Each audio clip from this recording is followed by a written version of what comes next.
So guys, the 2003 Honda Civic came back in today. They said that felt like it had a loss of power, and scanned it. There's no codes, no temporary codes. So I'm gonna take it for a test drive. They said that like there were some days that I guess it wouldn't go over 20 miles an hour. So I'm gonna see what we can find. Let's see. Set up a custom data PID. Let's see.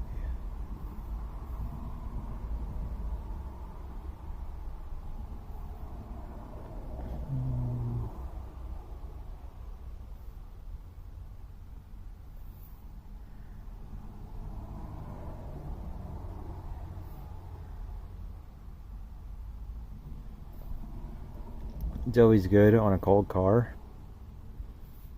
to make sure that your temperature sensors all match. It's one of the easiest ways to check them. Let's check our VTEC.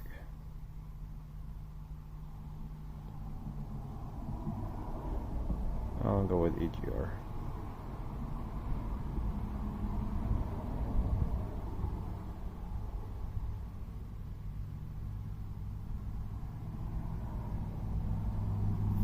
Spark advance. This will do injector. Hopefully this update's somewhat quick.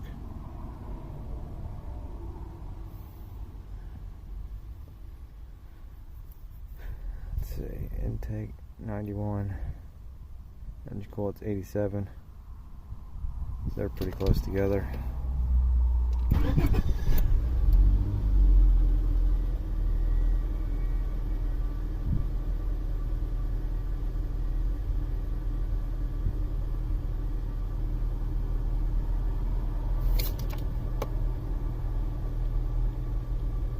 Okay, we were at 29.2, so that's pretty close to where we're at.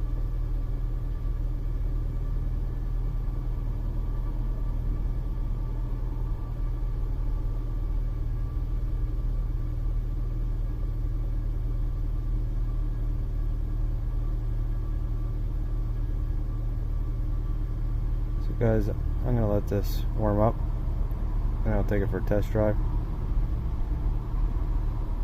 and we'll see what's going on. Hey guys, look at this. I started moving, pulled up to the end of my driveway here, didn't even get on the road, and the alternator and battery voltage dropped way down. I wonder if this could be the problem. You see it's commanding it 40%, and we're at 12.4. I'm gonna take it around the block real quick, see if it changes. Guys, I can hear it. It sounds like the exhaust is restricted. I don't know if you guys can hear that. It sounds like it's like pushing out the seal when you give it gas.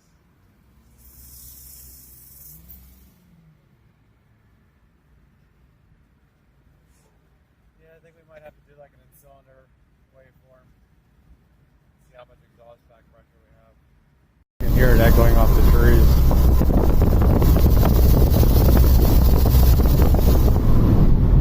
This car doesn't want to get out of its own way, guys. This is reminding me of the Ford. I don't know if you guys can see this, but a couple spots I was at like 50% TPS, and it just didn't want to go anywhere. We don't really have any misfires. There's like some counting, but not much, so I ain't worried about that.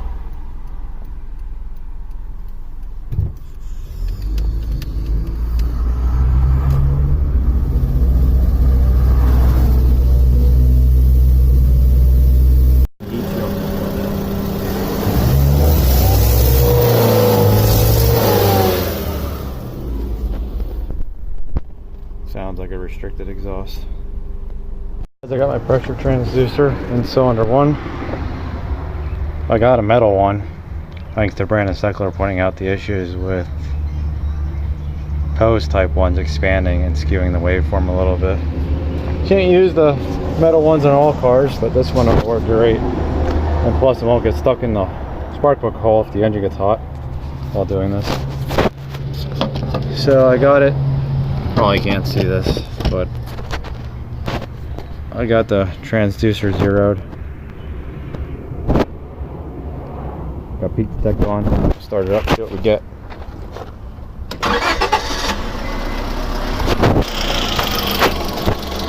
Now I'm going to snap the throttle real quick.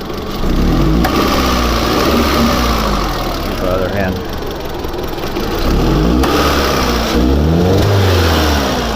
Stop it. And I'll shut it off and we'll quick look at it.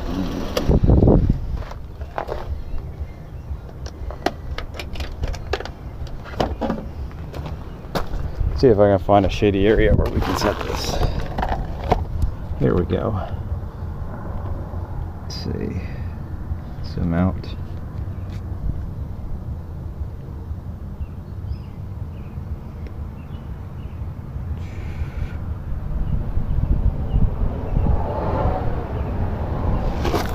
Okay, so let's get our cursors. Zoom in a little bit more.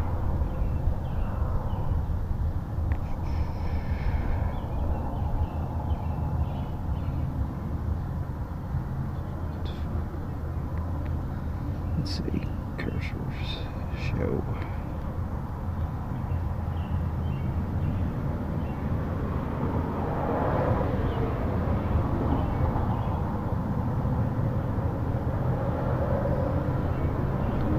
So on that one, we're seeing 15 psi. 15. That's way too much exhaust pressure. Let's see if we can find another one.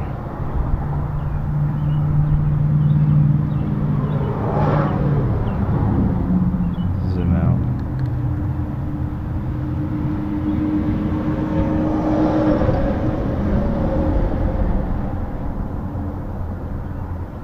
See if we can look at these. Oh, look how high that one went there. See, as the pressure went up, like the max cylinder pressure went down. Let's see a little bit more. Let's look at one of these high ones.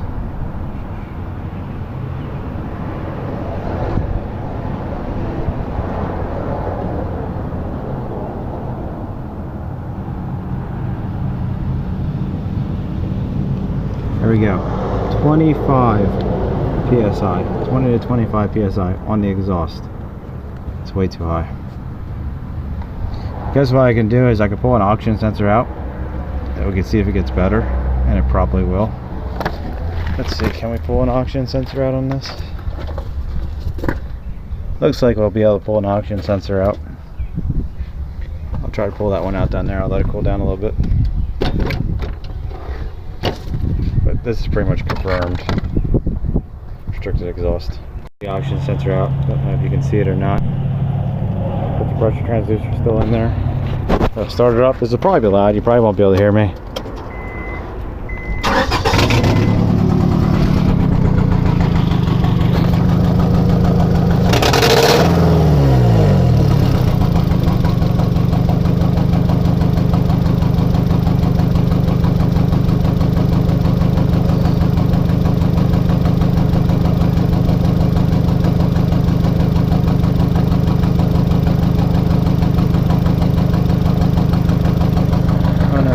See that?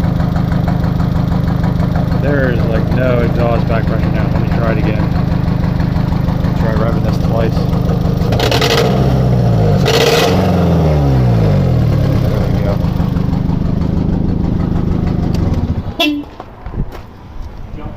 So let's see. She's cheaper than the ones up here. The ones up here, they rate them.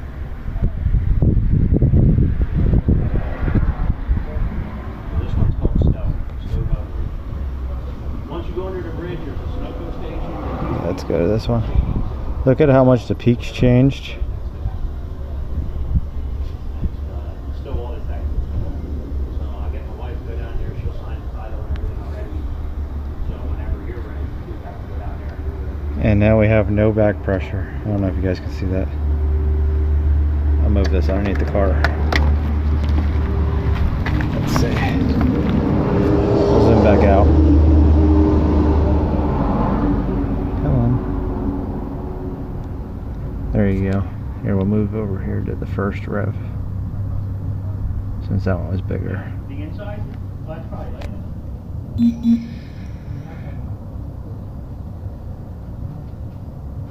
Move our cursors over.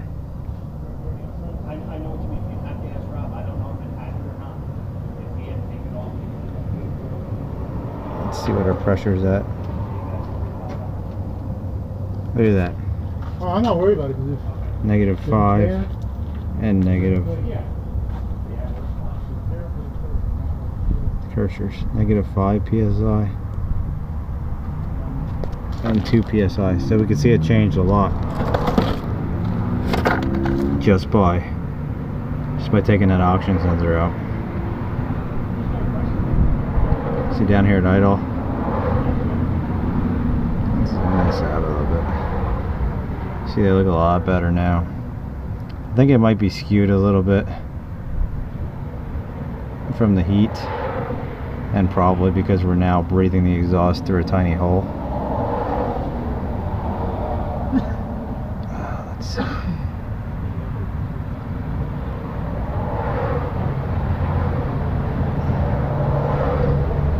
But it definitely changed a lot now.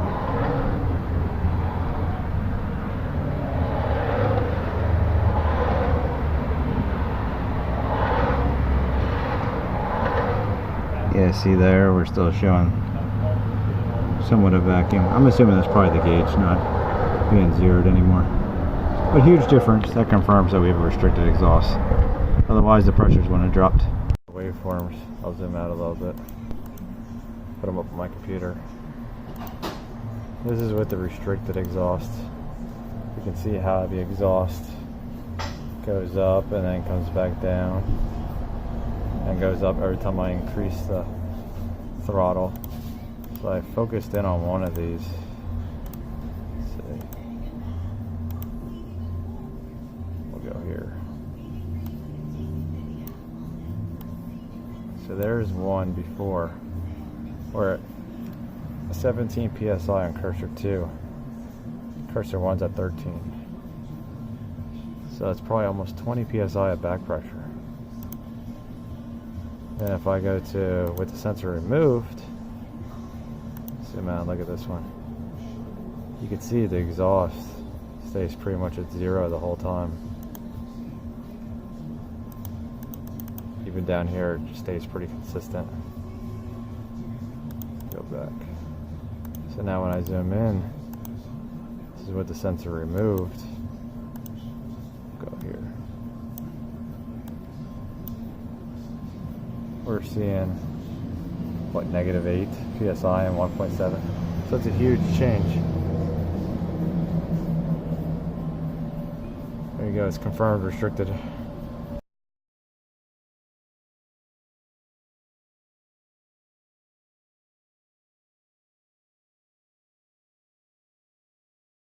Got the exhaust off. I did it outside since we've been waiting for parts all day and my shop's tied up with like 4 cars to part. But I got it off. Got off. Surprisingly, all the bolts came out. There was only one bolt that broke, and that was for the front of the heat shield. Right there. Hopefully, there's that one. Hopefully there's enough threads here to hold the heat shield on. If not, let's see if maybe I can put like a hose clamp around it, a big hose clamp. Or, I don't know, because I don't want to pull the manifold. Charging for a gasket, just to hold a heat shield on. Usually a big hose clamp will just be fine, because I might not even be able to get that bolt out. It might be that corroded in there, because that's a nut. Let me see if I can run a borescope down in here and see if we can see if it's melted. So I'll attach that on here. If you could, I don't know if you guys can see real well with the borescope. I don't know if I'll go back and narrate it. But the front cat, you could see like it almost looked like some stuff stuck in it, like almost like if you fired a shotgun at it. I don't know if that's enough to restrict it or not. But since the car had a misfire, I'm pretty sure it's this. There ain't much on the car to get clogged, unless it's the muffler or a resonator. I guess it's a resonator because there's a muffler all the way in the back. But I've only seen that happen one time. And there's nowhere for you to test the exhaust without unbolting it at the back flange here. And this cat was actually pretty cheap compared to what they normally are. But that, it didn't look good when I went in the front. But it's hard to tell with a bore scope because you can't see directly through it. The only way to tell is if I cut the cat completely. But I got the new one here. Good thing this came with a heat shield because I couldn't reuse the old one. I don't know if you noticed, but the oxygen sensor goes in between the two pieces of the callus material. There's a callus material back here. There's one up here. But here's the new one. I'll put this on. And then we'll go back in the cylinder. See if our restriction's gone. Gaskets and new bolts. Surprised it came with new bolts. And nuts. This is awesome. Comes with the rear gasket, but not the front one. So I'm going to get this bolted up, and then we'll go from there. So guys, I got the new cat on. Luckily I stocked bolts, so I was able to put some bolts in there.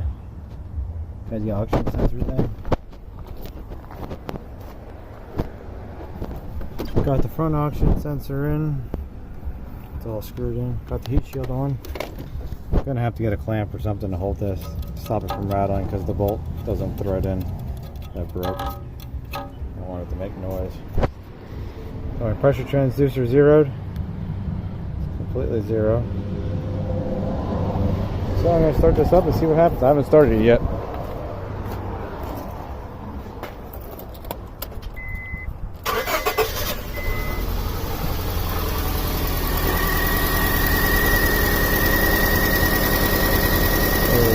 Snap the throttle.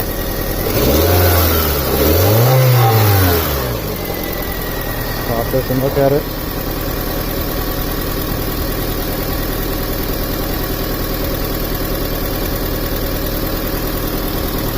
Look at that. That looks a lot better already.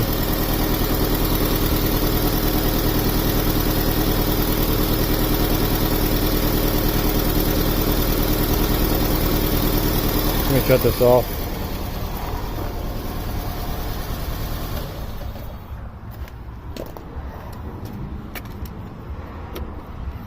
See, we're gonna bring this down in front of the car. Zoom back out.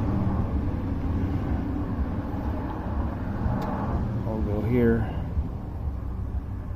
Is that where I picked? Yeah. Look at that. We see zero pressure on the exhaust.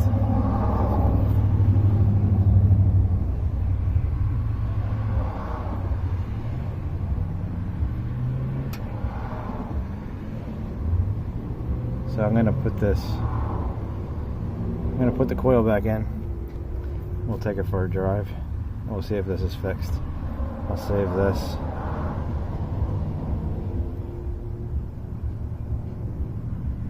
I'll save it as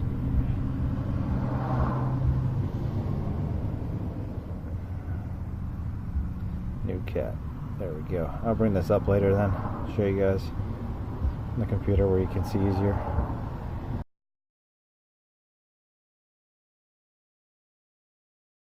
Big hose clamp, stuck it on there. It's a little tip for people that live in areas where it rusts. We do this all the time on Subarus because they're always rusted out. So guys, I got the car out on a test drive. Seems to be running great. There's no issues. Power. We'll see that here in a second.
It's definitely clogged. I got it sitting on a shop light right here. On the road, that's like Really bright shop light. And if you look, see the light coming through and hitting the front cat. And people do.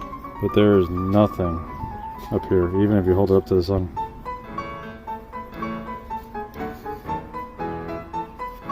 It's definitely clogged.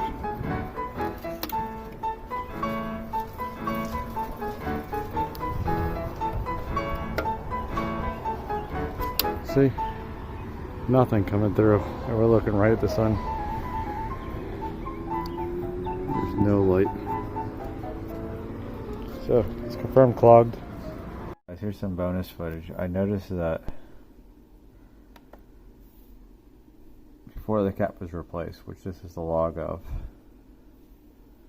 that when the throttle position was at 91.4%, which I think was the max that I could get on this car. And it could just be the scan tool interpreting as that. But the map sensor would read 29.5, which is the same as our barrow.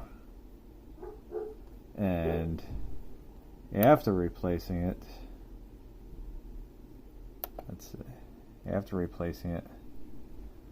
the throttle position at 91.4, our map would only hit 28.6. It says 28.9 was the max, but our barrow is still the same rating. See, our barrow's at the top.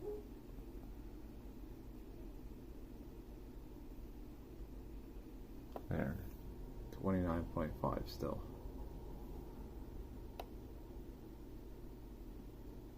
I also noticed the alternator doesn't drop out after the cat was replaced. Let's see, where's the throttle position?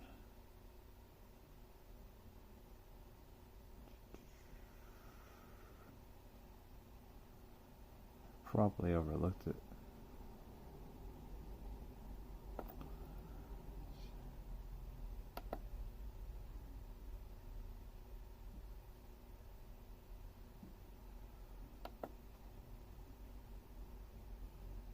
Oh, there it is, throttle position, 91.4. And we also had less misfires. I think before it was like 10, this one showed 4. That's the max. Not really worried about that.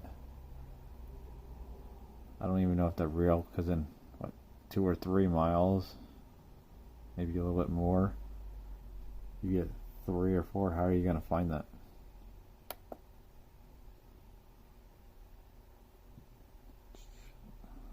I think our fuel trims were better, so this is after. Let's see our fuel trim. 0.95 on long term. Short term was 1. So what, we're subtracting 5%.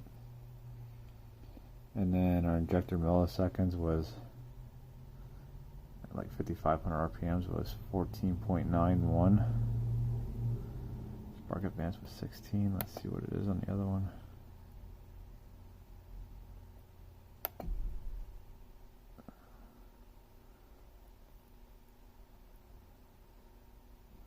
See what our fuel trims were first before I move this. Spark advance is currently at 5. Long term 0.97. Short term 1. Didn't change much. Let's go to the max RPM.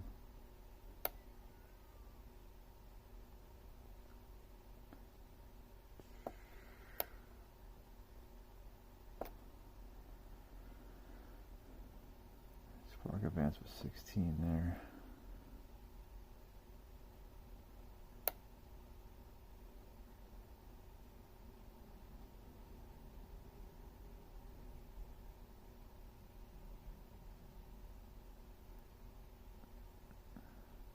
Yes, I don't know if our other data would have really helped us.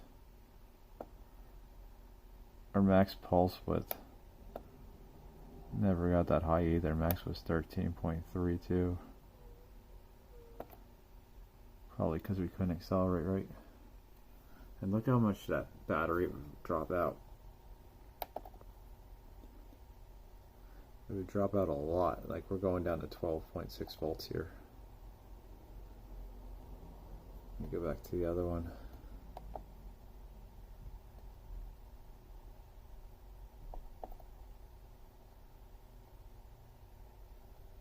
There's the other one. Look at that. Look at the difference. There was one time it went down to 12.6. Other than that, and I had the AC on the whole time the second time. So this engine was really loaded.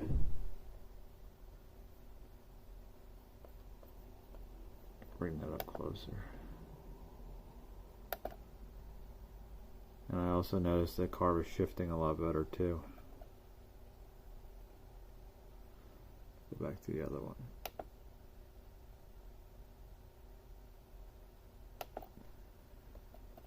There you go. You can see how much it was dropping out.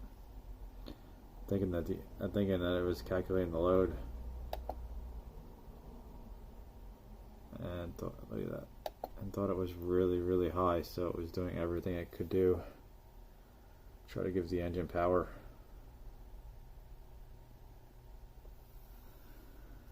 But there you go. Hopefully this helps. I know sometimes they say you can see the restriction in the mass airflow, but when I get a the map sensor, but when I get a restricted exhaust, I usually try not to go wide open throttle too much, because I don't want to cause too much knock or damage to anything else. If anybody wants any of this info, I'll gladly share it.